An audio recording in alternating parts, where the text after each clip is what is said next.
ეს ჩაჩქნები ქართული წარწერებით ქართულებია. აჰა, ეს ტრაფეია ალბათ რა, ბრძოლაში. ხო. შეიძლება ტრაფეი იყოს, შეიძლება საჩუქრები, იმიტომ რომ სპარსელებიც ხო რაღაც ერთმანეთს ძმაკაცობდნენ, ხო? აუცილებლად ხაზი უნდა გაესვას ბრძოლებს. ანუ იქაც ხსწანისია, აი აქაც ერეკლე. იმიტომ რომ ბატალისტური თემატიკა საქართველოში ძალიან პოპულარული არც იყო. მანარდა აუცილებელია სამხედრო ისტორიის ცოდნისთვის, ხო, ბატალისტიკა აუცილებელია. იმიტომ პანორამები აქვს უცხოეთში.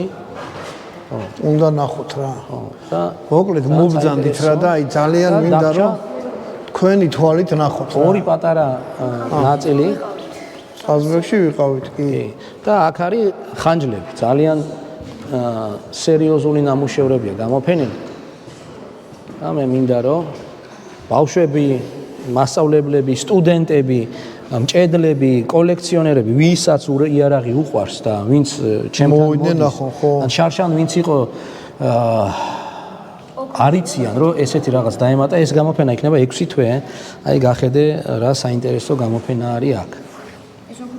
ძალიან საინტერესო ნამუშევარი. ეს ვერცხლია და ის ოქრო, რაც ოქროსფერია, მოოქროვილია.